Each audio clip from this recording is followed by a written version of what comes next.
Bonjour à tous et bienvenue sur une nouvelle vidéo de la chaîne Expérience de vie, où nous explorons les histoires vraies qui façonnent notre monde, des drames familiaux aux secrets qui changent tout. Imaginez une femme au sommet de sa carrière, une juge fédérale respectée, sœur aînée d'un des hommes les plus controversés de l'histoire récente, qui, après des décennies de silence loyal, brise enfin les chaînes familiales pour révéler des vérités explosives. Des enregistrements secrets qui exposent la cruauté, les mensonges et les faiblesses d'un frère devenu président. Ces confidences n'ont pas seulement ébranlé une dynastie puissante, elles ont révélé les fractures cachées derrière les façades dorées de la richesse et du pouvoir. Aujourd'hui, nous plongeons au cœur de la vie de Marianne Trump Barry, sœur de Donald Trump, une femme qui a osé dire ce que personne n'osait. De sa brillante carrière judiciaire à ses critiques acerbes contre son frère, en passant par les scandales fiscaux qui ont failli la détruire, cette histoire est un mélange de triomphe, de trahison et de regret. Accrochez-vous, car ce que vous allez entendre pourrait changer à jamais votre vision de la famille Trump. Et si vous aimez les récits qui dévoilent l'humain derrière les headlines, n'oubliez pas de liker, commenter et surtout, abonnez-vous à Expérience de vie pour ne rien rater de nos explorations fascinantes.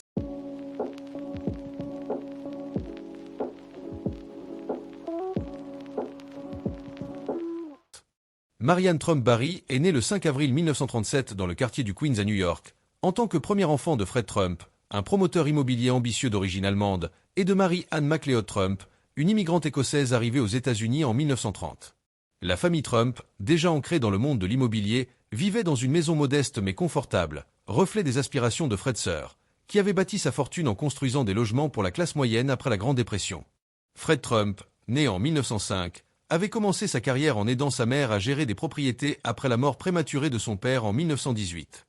Il transforma cela en un empire, en se concentrant sur des projets subventionnés par le gouvernement fédéral, comme des logements pour vétérans après la Seconde Guerre mondiale. Mais cette réussite n'était pas sans controverse. Fred Trump a été accusé de discrimination raciale dans les années 1970, des allégations qui ont marqué la famille et influencé la perception publique des Trump. Marianne grandit dans un environnement strict et compétitif, où l'ambition était la règle d'or. Elle était l'aînée de 5 enfants. Après elle vint Fred Jr., 1938 à 1981, qui lutta contre l'alcoolisme et mourut prématurément. Elizabeth, née en 1942, qui choisit une carrière bancaire discrète. Donald, né en 1946, le futur président, et Robert, 1948 à 2020, qui resta impliqué dans les affaires familiales. La dynamique familiale était dominée par Fred Sr., un patriarche autoritaire qui valorisait la réussite matérielle par-dessus tout. Selon des récits familiaux, dont ceux de Mary L. Trump dans son livre Too Much and Never Enough, 2020, Fred Sr. exerçait une pression immense sur ses enfants, favorisant Donald pour son agressivité, tandis que Fred Jr. était critiqué pour sa douceur. Marianne, en tant qu'aînée, se distinguait par son intelligence et sa détermination. Elle excellait à l'école, obtenant un diplôme en art du Mount Holyoke College en 1958, une institution prestigieuse pour femmes. Puis, elle poursuivit une maîtrise en administration publique à l'Université Columbia en 1962. Mais la vie de Marianne n'était pas seulement académique. En 1960, elle épousa David Desmond, un pilote, avec qui elle eut un fils, David William Desmond Jr. Né en 1960. Élever un enfant seul après son divorce en 1970 ne l'empêcha pas de poursuivre ses ambitions. Elle s'inscrivit à la Hofstra Law School, obtenant son diplôme de droit en 1974 tout en jonglant avec ses responsabilités maternelles. Cette période formatrice la marqua profondément, renforçant son engagement pour l'égalité et la justice, des valeurs qu'elle défendit tout au long de sa carrière. En 1983, elle épousa en secondes noces John Barry, un avocat, qui décéda en 2000. Ses expériences personnelles influencèrent sans doute sa vision du monde, la rendant sensible aux vulnérabilités humaines. Sa carrière juridique débuta comme assistante procureure dans le district du New Jersey en 1974, où elle se spécialisa dans les affaires de stupéfiants et de crimes organisés. À une époque où les femmes étaient rares dans le milieu judiciaire, Marianne se distingua par sa ténacité. En 1983, le président Ronald Reagan la nomma juge fédéral au tribunal de district du New Jersey, faisant d'elle l'une des premières femmes à occuper un tel poste. Cette nomination, bien que controversée en raison de ses liens familiaux, Donald Trump, déjà un magnate de l'immobilier, était un donateur républicain, fut confirmée par le Sénat. En 1999, surprise pour beaucoup, le président démocrate Bill Clinton l'éleva à la Cour d'appel des États-Unis pour le 3e circuit, basé à Philadelphie. Cette promotion bipartisane soulignait son respect au-delà des clivages politiques. Durant ses années sur le banc, Marianne Trump Barry se forgea une réputation de juge rigoureuse, intelligente et impartiale. Elle était connue pour sa préparation méticuleuse des dossiers et son attachement à l'état de droit. Parmi ses cas notables, on peut citer Planned Parenthood v. Casey, 1990, où elle contribua à une décision qui influença ultérieurement l'arrêt Roe v. Wade sur l'avortement.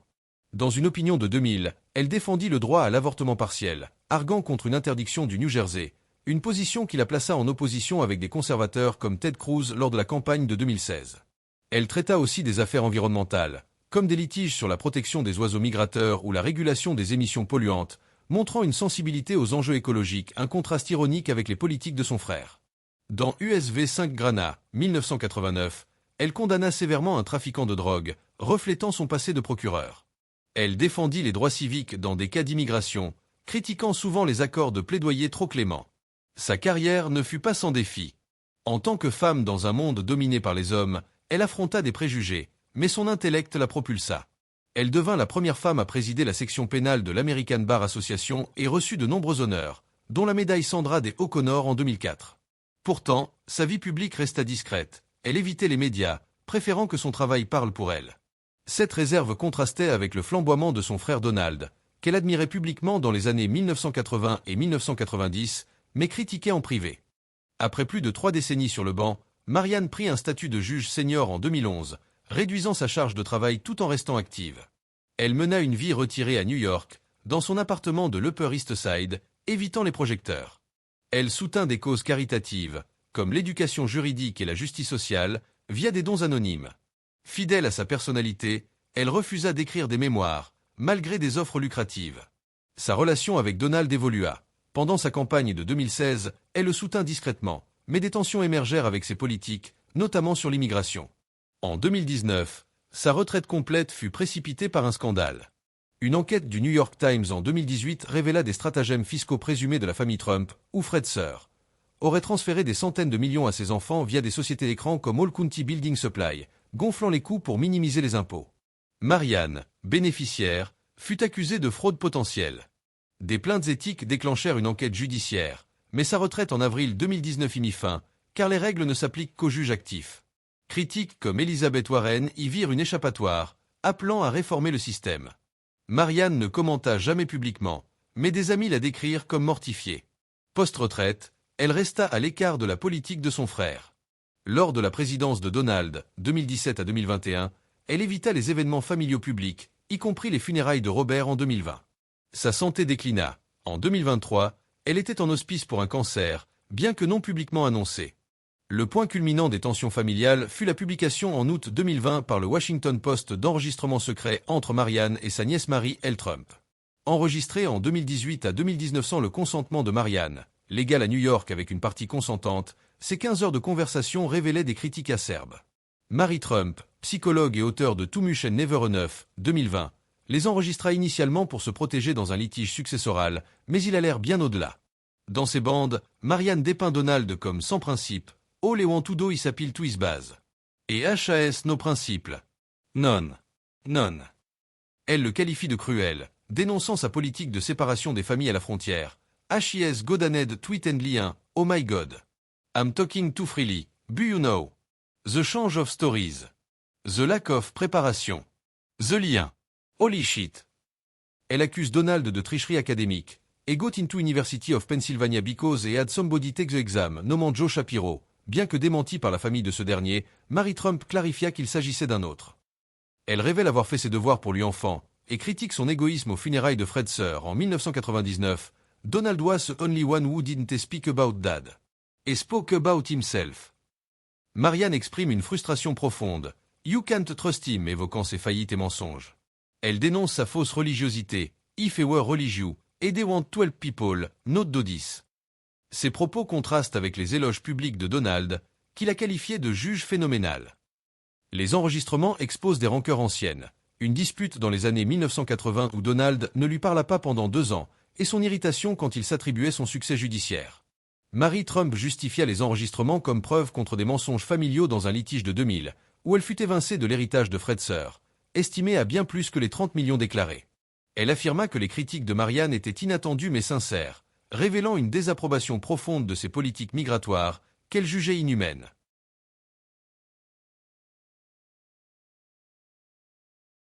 La Maison-Blanche minimisa. Donald déclara « Every day it's something else », Wookar, tout en pleurant Robert récemment décédé.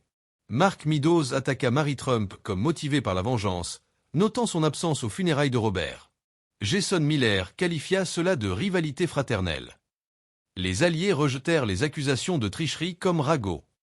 Pour les opposants, cela confirmait la malhonnêteté de Trump, amplifiant les critiques en pleine élection 2020. Les médias comme CNN et NYT analysèrent les bandes comme preuve de dysfonction familiale. Marianne ne réagit pas publiquement, maintenant son silence. L'impact sur la famille fut profond. Il intensifia les divisions, avec Mary Trump poursuivant Donald, Marianne et Robert pour fraude en 2020, alléguant un complot pour la priver de millions. Le procès souligna les dynamiques toxiques héritées de Fred Sir, qui favorisaient la compétition. Les ennuis de Marianne culminèrent avec l'enquête du NYT en 2018, révélant que Fred Sir transféra 1 milliard à ses enfants via des fraudes, évitant 550 millions d'impôts. Des sociétés comme All County gonflaient les factures pour justifier des hausses de loyers et minimiser les taxes.